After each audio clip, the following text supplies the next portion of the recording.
Yo, what's up, guys? It's Chris, aka known before as Chris P44S.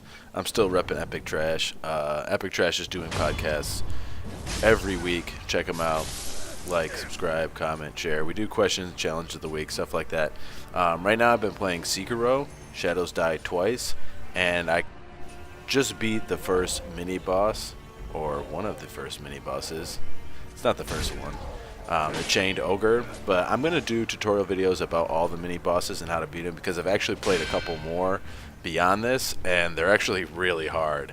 And I haven't even fought a regular boss yet, but I can only assume that they're going to be ridiculous. So what I'm going to talk about in these videos is going into fighting the mini boss in that area, and probably other stuff just about Sekiro. So as you can see, in the area where the Chained Ogre is, there's some smaller enemies, and I try to dispatch all of those first so I can have kind of like a clean slate and open battlefield to fight the mini boss.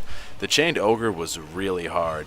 Sekiro in general has been really hard for me so far. It reminds me a lot of From Software's Dark Souls 1, where I was just dying over and over and over again.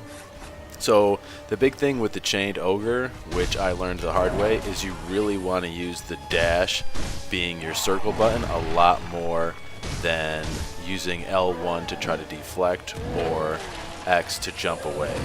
You can use X to do the jump and then X again to do like the jump counter on the Ogre. It won't stagger him or anything, but it will allow you to get away from certain attacks that he does have.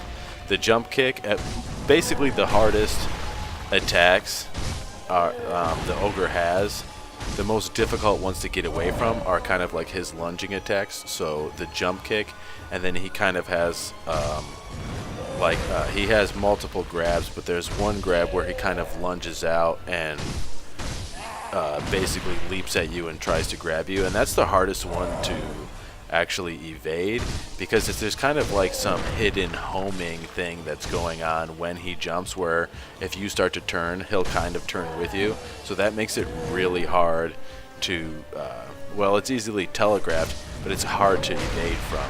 Like as you see there, he kind of jumped, but he kind of like follows me around with the jump kick, which makes it really hard. So you really have to time out your jumps and evades really well. The one thing that is kind of nice though, and I don't know if a lot of people realize it, but the Ogre has a life bar. So even if he has his posture all the way up, you can still kill him without actually like beating his posture all the way up to get the death blow. You can't do it the first time, you'll have to get a death blow to unlock that second bar. And I actually could be totally wrong, but I'm just assuming that it works that way because that's how it works with smaller enemies. And so there you see he did his leaping dive grab, and it kind of like homed in on me, and I actually died, so I chose to resurrect here. Another thing about Sekiro is be careful, like be super careful when you go to resurrect, because if you resurrect and die again, there's actually like a disease where if you resurrect too many times, the NPCs will start to get this disease. It'll start to stagnate, and then I'm assuming, I haven't got that far yet, but I'm assuming that like most diseases, it will eventually kill them. Another good point right here is that I paused the game. What's different from Sekiro than Bloodborne and Dark Souls is you can pause the game and it'll actually freeze. It actually pauses when you go into your inventory. So in Bloodborne and Dark Souls, because it's a multiplayer and you're always online, when you actually pause the game, you're not actually pausing the game, and you can still be attacked.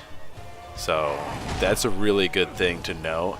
And like I was talking about before, there you can see his health bar and his posture, but his health keeps going down, so I'm kind of interested to see if you can actually kill a mini boss without getting their posture meter all the way up. And so the biggest takeaway is time your circle evade button out the most to beat the Chained Ogre. And I hope you guys enjoyed this video, and I'll catch you in the next one. Comment, like, share, subscribe.